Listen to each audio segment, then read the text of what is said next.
Good morning students. आप लोगों ने तो ये सुना ही होगा, कौन कहता है आसमान में सुराग नहीं होता, तबीयत से एक पत्थर तो उछाल के देखो। मैं कहता हूँ पत्थर उछालने की ज़रूरत नहीं है, थोड़ा और कार्बन फुटप्रिंट्स क्रिएट करो, थोड़ा और मैन मेड मटेरियल्स बनाओ और थोड़ा और क्लोरोफ्लोरोकार्बन रिलीज़ करो। ओजोन में तो होल हो ही चुका है और बड़ा सा होल हो जाएगा। तो इसी के साथ मैं शुरू करता हूँ आज का third chapter, synthetic fibres and plastics. जैसा कि मैंने बताया, मैन मेड, इंसान के द्वारा बनाया हुआ। सिंथेटिक का मतलब क्या होता है? इंसान के द्वारा बनाया हुआ। तो आजकल आपको आसपास जो है नेचुरल चीज़ें कम और इंसान के द्वारा बनाया हुआ चीज़ें ज़्यादा दिखेगा। उसी प्रकार से फाइबर्स यानी कि धागों की तरह जो मटेरियल्स होते हैं उसे कहते हैं फाइबर। वो मेरे बाल भी हो सकते हैं। ये जो बाल है ना, ये भी केराटिन फाइबर है, लेकिन ये नेचुरल फाइबर है। ऐसे जो फाइबर्स होते हैं ये जानवर के बॉडी में भी होता है, भालू के बॉडी में होता है, बकरी के बॉडी में होता है, याक के बॉडी में होता है, कैमल के बॉडी में होता है। और मैन क्या करता है? उनके हेयर्स को निकाल के और ऊल बना देते हैं। तो ऊल क्या हो गया? ऊल सेमी सिंथेटिक हो गया, क्योंकि ऊल तो पूरी तरह इंसान ने भी नहीं बनाया, आधा तो भगवान ने बनाया और बाकी उन्होंने क्या किया, उसको थोड़ा सा प्रोसेस करके अपने यूज़ के मुताबिक कन्वर्ट कर दिया। तो उसे कहते हैं सेमी सिंथेटिक फाइबर। तो एक है सिंथेटिक फाइबर जो कंप्लीटली मैन ने बनाया। अब कंप्लीटली मैन तो कुछ भी नहीं बना सकता, क्योंकि जितने भी एटम्स और एलिमेंट्स हैं भगवान ने बनाया है और उसी को जोड़ तोड़ के कुछ नया बना देते हैं, जो नया दिखता है लेकिन कुछ नया होता नहीं है। एटम्स वही होते हैं। तो कुछ नया दिखने वाला सब्सटेंस जो मैन ने बनाया हो ज़्यादातर, जैसे nylon, polythene, polyester, Dacron, PTFE, polyethylene, टेट्राइमीन, पेट जार, ये सारे जो हैं, पीवीसी, पॉलीविनिल क्लोराइड, ठीक है, पॉलीथीन, ये सारे जो हैं ये सिंथेटिक फाइबर्स में आते हैं जो मैन ने बनाया है। और नेचुरल फाइबर्स में क्या आते हैं? कॉटन, जूट, ये सारे नेचुरल फाइबर्स में आते हैं। तो आज के इस चैप्टर में हम पढ़ेंगे सिंथेटिक फाइबर्स और प्लास्टिक्स, ठीक है। तो सिंथेटिक फाइबर्स क्या होते हैं? The thread like substances prepared by man by chemical reactions. कुछ रासायनिक प्रतिक्रिया करके इंसान ने जो धागे की तरह कुछ मटेरियल बनाया है, उस मटेरियल को हम सिंथेटिक फाइबर कहते हैं। Synthetic fibres are thread like materials prepared by human being by some chemical reaction. Example: rayon, nylon, Dacron, polyvinyl chloride, polythene and so on. तो ये सारे जो होते हैं मैनमेड फाइबर्स, ये ज़्यादातर इनफ्लेमेबल होते हैं, फायर कैच कर लेता है और ये वाटर प्रूफ होता है। इनकी जो वाटर रिटेंशन कैपेसिटी है, मतलब पानी को सोखने का जो क्षमता है, ये कम होता है। आप देखिएगा, अगर हम किसी प्लास्टिक या पॉलीथीन का, जैसे कि रेन कोट वगैरह हम पहनते हैं, तो वो जब भीग जाता है तो उसे हम बस रख देते हैं थोड़ी देर तक और उसका पानी झड़ जाता है, तो वो भीगता ही नहीं है कि सूखेगा। लेकिन कॉटन का जो शर्ट है या कॉटन का जो कपड़ा है वो पानी पकड़ लेता है, तो हमें वो कंफर्ट देता है, अपने बॉडी के स्वेट को भी वो एब्जॉर्ब कर लेता है, ठीक है। तो इसी प्रकार से जो सिंथेटिक फाइबर्स होते हैं ज़्यादातर प्लास्टिक होते हैं, ठीक है। और प्लास्टिक्स को हम डिफाइन करते हैं, plastics are nothing but polymers, ठीक है। पॉलीमर्स क्या होते हैं? जैसे कि आपने पॉलीगॉन सुना था। पॉलीगॉन मतलब a close geometric figure having more than 2 closed lines, ठीक है। उसी प्रकार से पॉली मतलब मेनी, मर मतलब यूनिट, एक एक इकाई, है ना। इथिन का एक मॉलिक्यूल, इथिन का एक मॉलिक्यूल, इथिन का एक मॉलिक्यूल, इथिन का एक मॉलिक्यूल, इथिन का एक मॉलिक्यूल मिलके बना पॉलीथीन। विनाइल क्लोराइड का एक मॉलिक्यूल, विनाइल क्लोराइड का एक मॉलिक्यूल, विनाइल क्लोराइड का एक मॉलिक्यूल, विनाइल क्लोराइड का एक मॉलिक्यूल मिलके बना पॉलीविनाइल क्लोराइड, ठीक है। इस प्रकार से कई सारे ऐसे केमिकल्स हैं, है ना, जैसे इथिलीन ग्लाइकॉल और टेरेप्थेलिक एसिड जब वो जुड़ जाता है तो बनता है टेरिलीन, ठीक है। तो इस प्रकार से बहुत सारे सिंथेटिक फाइबर्स हैं और प्लास्टिक्स हैं जो मैन मेड होते हैं, और वो मैन मेड कैसे होते हैं, छोटे छोटे केमिकल्स लिए जाते हैं, नेचुरली ऑकरिंग केमिकल्स लिए जाते हैं जैसे इथिलीन गैस, और उसको कैटालिस्ट वगैरह यूज़ करके, कोई केमिकल रिएजेंट यूज़ करके उसको जोड़ा जाता है, उनमें रिएक्शन करवाई जाती है। इस रिएक्शन का नाम है पॉलीमराइजेशन रिएक्शन, करा के उसे जोड़ के लंबा फाइबर बनाया जाता है। ठीक है, इसे कहते हैं man made fibres and polymers. What are polymers? Polymers are the long molecules made up of long chain of molecules made up of small units. Many small units they join together to form polymer. Many small units they join together in the form of a fiber to form polymer. ठीक है।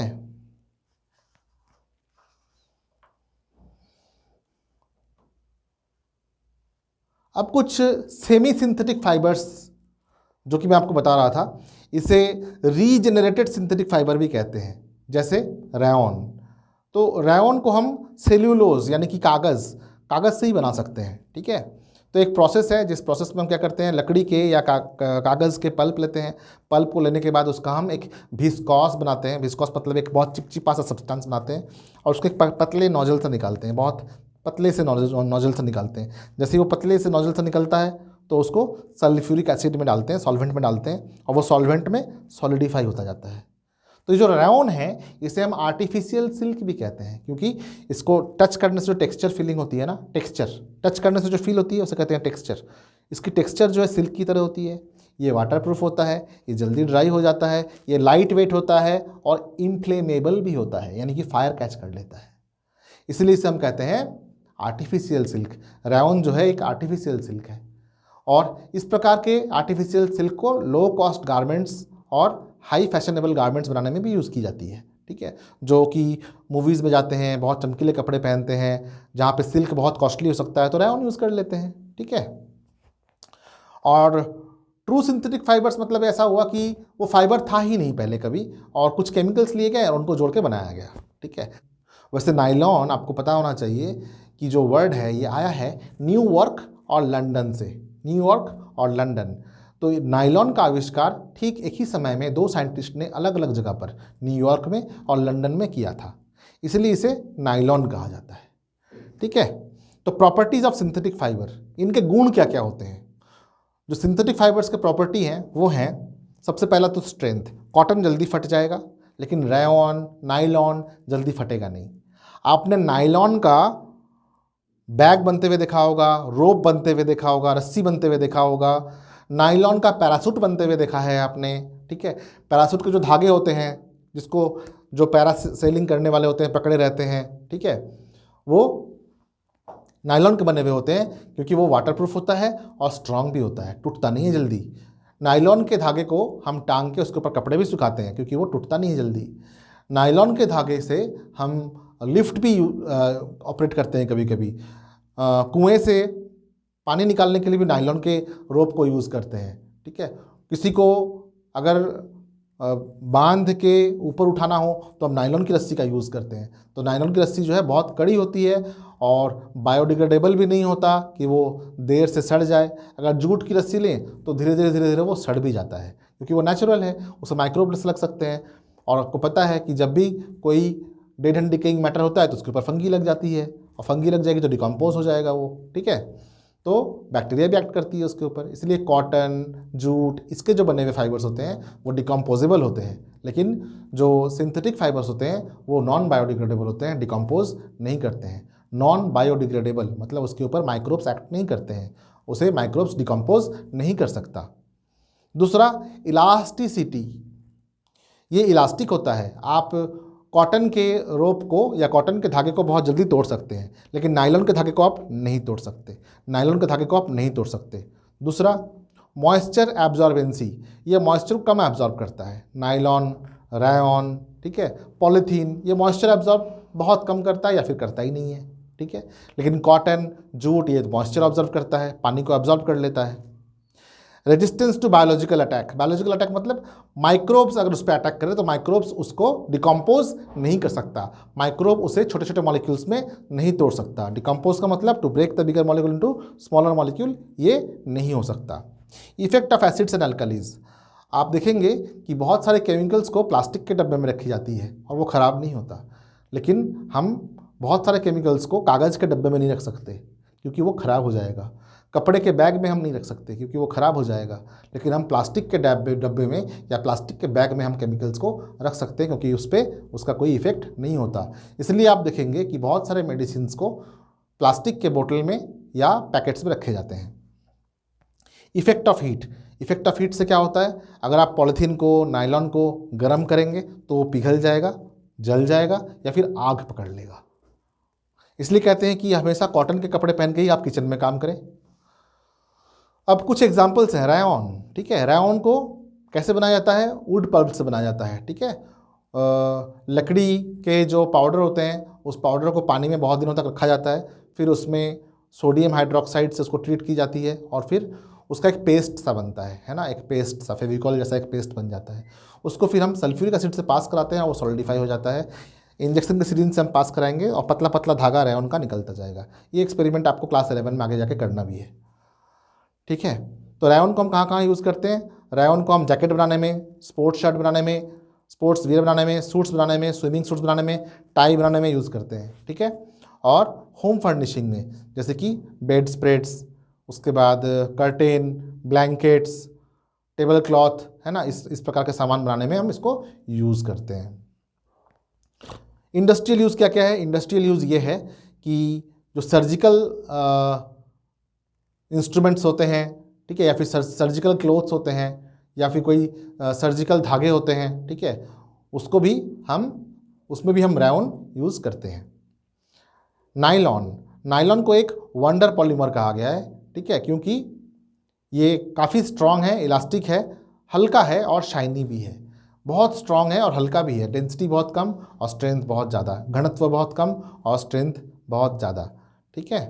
इसे ये इसमें क्या होता है कि इसमें सिलन नहीं पड़ती, नायलॉन के किसी भी फाइबर में सिलन नहीं पड़ती, इसे आयरन करने की ज़रूरत नहीं पड़ती, ठीक है, और करनी ही पड़ती तो बहुत कम आयरन करते हैं। और फैब्रिक्स और टेक्सटाइल इंडस्ट्री में काफ़ी यूज़ होता है इसका। ये हाई स्ट्रेंथ फाइबर है, इससे हम रस्सी बना सकते हैं, पैराशूट बना सकते हैं, खेल के रोप्स बना सकते हैं, पैकेजिंग में रोप्स बना सकते हैं, फिशिंग नेट बना सकते हैं, क्रिकेट के नेट बना सकते हैं, बैडमिंटन के नेट बना सकते हैं। इलास्टिक होता है, इसे हम खींच सकते हैं, खींचने से ज़्यादा कुछ दिक्कत नहीं होगा इसमें, ठीक है। स्टॉकिंग्स बनाते हैं, सॉक्स बनाते हैं, ठीक है।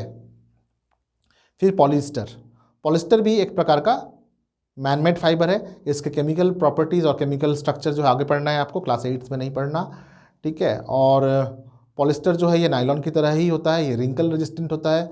एक ज़माना था जिस समय पॉलिस्टर के कपड़े को पहनना बहुत ही फैशनेबल माना जाता था क्योंकि ये बहुत कीमती हुआ करता था, ठीक है, क्योंकि कॉटन सस्ता होता था, पॉलिस्टर के कपड़े बहुत कीमती होते थे।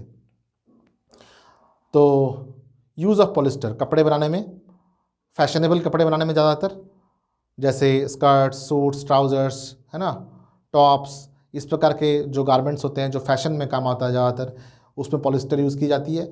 इसको दूसरे फाइबर के साथ ब्लेंड भी किया जाता है ताकि उसमें स्ट्रेंथ आए, शाइन आए, ठीक है। जैसे कि जो मेंस ट्राउज़र होते हैं, अगर कॉटन के होंगे तो सिलन पड़ जाती है, ज़्यादा स्ट्रेंथी नहीं होते, और जो बहुत ज़्यादा इंडस्ट्री में काम करते हैं उनके जो यूनिफॉर्म होते हैं उसमें थोड़ी बहुत पॉलिस्टर मिला दी जाती है ताकि उसके कपड़े में स्ट्रेंथ आ जाए। फिर है होम फर्निशिंग, जैसे टेबल क्लॉथ बना दिया, बेड स्प्रेड बना दिया, पिलो कवर बना दिया, कारपेट बना दिया, तो पॉलिस्टर का यूज़ उसमें भी करते हैं। पॉलिस्टर का यूज़ वैसे पाइप बनाने में भी यूज़ की जा सकती है और रस्सी बनाने में भी यूज़ की जा सकती है, कर्टेन बनाने में भी यूज़ की जा सकती है। एक्राइलिक, एक्राइलिक फाइबर जो है ये उल की तरह होता है, ठीक है, ये आर्टिफिशियल उल भी कह सकते हैं इसको, ये उल की तरह होता है एक्राइलिक फाइबर, और इसीलिए इसका दूसरा नाम एक्राइलिक सिल्क भी है। अब आते हैं प्लास्टिक पे। तो प्लास्टिक कैसे होते हैं, प्लास्टिक सबसे सिंपल और इजीली अवेलेबल प्लास्टिक जो आपको दिखता है वो है पॉलीथीन का बैग। पॉलीथीन मतलब क्या हुआ, पॉलीइथीन, इथीन का पॉलीमर। बहुत सारे इथीन मॉलिक्यूल्स मिलके पॉलीथीन बनाते हैं, बहुत सारे इथिलीन टेट्रामाइन मिलके पॉलीथीन टेट्रामाइन बनाते हैं, पेट जार बनाते हैं, बहुत सारे विनाइल क्लोराइड मिलके पॉलीविनाइल क्लोराइड बनाते हैं, ठीक है। तो ये सारे जो हैं बैकेलाइट जो कि स्विचेस में काम आते हैं, ठीक है, स्विच बनाने में ये फायर रेजिस्टेंट है। तो प्लास्टिक्स दो तरह के होते हैं, एक है थर्मोप्लास्टिक और एक है थर्मोसेटिंग प्लास्टिक। जो थर्मोप्लास्टिक है उसे हम गर्म करके पिघला सकते हैं और पिघलने के बाद उसको फिर दूसरा शेप दे सकते हैं, और थर्मोप्लास्टिक जो होते हैं उसे हम एक बार शेप देने के बाद दोबारा गर्म करके नहीं पिघला सकते। प्लास्टिक्स के प्रॉपर्टी क्या क्या होते हैं? ये वाटर रेजिस्टेंट होता है, वाटर इससे लीक नहीं करता, बायोडिग्रेडेबल नहीं होता, ये मोल्डेबल होता भी है और मोल्डेबल नहीं भी हो सकता। ठीक है, ये बैड कंडक्टर ऑफ इलेक्ट्रिसिटी है, ये करंट को पास नहीं होने देता, इसलिए पीवीसी को हम जो इलेक्ट्रिकल वायर्स होते हैं उसके इंसुलेटर के रूप में भी काम करते हैं। उसके ऊपर का जो लेयर होता है, किसी भी तार के जो ऊपर के लेयर होते हैं, उसे हम पीवीसी में यूज़ कर सकते हैं। ये जो आप एक तार देख रहे हैं, इस तार के ऊपर जो एक लेयर है, इसके अंदर एक कंडक्टर है जिसमें करंट फ्लो कर रहा है, लेकिन इसमें करंट हमें नहीं लग रहा है इसलिए क्योंकि इसके ऊपर एक पीवीसी का लेयर है। तो ये बैड कंडक्टर ऑफ इलेक्ट्रिसिटी होता है। इस प्रकार के जो प्लास्टिक होते हैं, ये एक बोया माइक का प्लास्टिक है। ठीक है, इस प्रकार के जो प्लास्टिक होते हैं ये जल्दी गलते नहीं है और इसे हम बैकलाइट भी कहते हैं, जिससे हम स्विचेस भी बनाते हैं, या फिर आयरन का हैंडल या फिर प्रेशर कुकर का हैंडल भी बनाते हैं।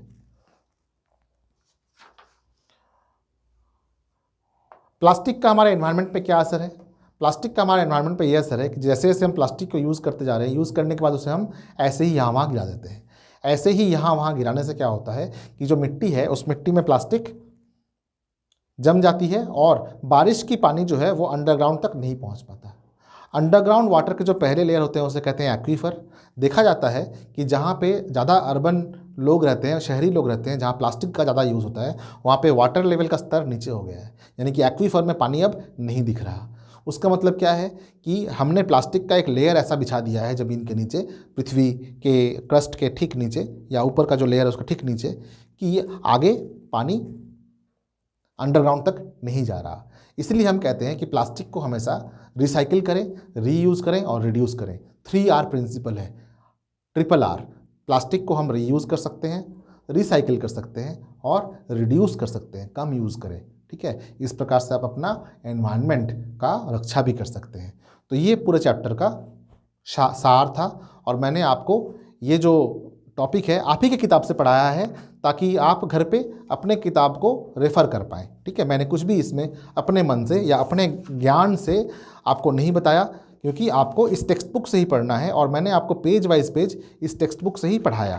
तो आप कौन सा बुक फॉलो करेंगे? चूँकि ये बुक आपको प्रेस्क्राइब की गई है, आपने इस बुक को पसंद किया और ख़रीदा, इसलिए मैं आपको बता रहा हूँ कि ये यूरेका प्लस क्लास 8 का बुक है, यूरेका प्लस साइंस का क्लास 8 का बुक है, और मैंने आपको पढ़ाया चैप्टर 3 पेज नंबर 44 से लेकर page number 46, page number 47, page number 48, page number 49, 50, 51, 52, यहाँ तक हमने आपको पढ़ाया। ठीक है, अब हम जूम क्लास में जब भी इंटरेक्ट करेंगे तो आपके डाउट्स को क्लियर करेंगे। आप इस बुक को रीड अलाउड करें, जोर जोर से घर पे पढ़ें, इसके डिफ़िकल्ट वर्ड्स को अंडरलाइन करें, इसके मीनिंग को डिक्शनरी से पता करने की कोशिश करें, और डिक्शनरी में अगर ना मिले तो आप मुझे टेक्स्ट कर सकते हैं, मैं आपको बता सकता हूं। और हो सके तो जिस प्रकार से मैंने आपका ये इस चैप्टर का वीडियो बनाया, आप भी कोशिश करें कि इसके एक एक पैराग्राफ का छोटा छोटा वीडियो बनाएं और छोटा छोटा वीडियो बना के आप मुझे भेजें। ठीक है, आशा करता हूँ आपका ये क्लास बहुत ही कम समय में ज़्यादा कुछ बता दिया गया है और आपको बहुत अच्छा लगा होगा। अगर आपको अच्छा लगा तो लाइक शेयर सब्सक्राइब जरूर करें। अगले वीडियो में हम आपको इसके क्वेश्चन आंसर्स बताएंगे, इसके जो क्वेश्चन आंसर्स हैं वो हमको बताएंगे। ठीक है, वीडियो के साथ बने रहें और आपका दिन मंगलमय हो। लाइक शेयर सब्सक्राइब जरूर करें। Thank you.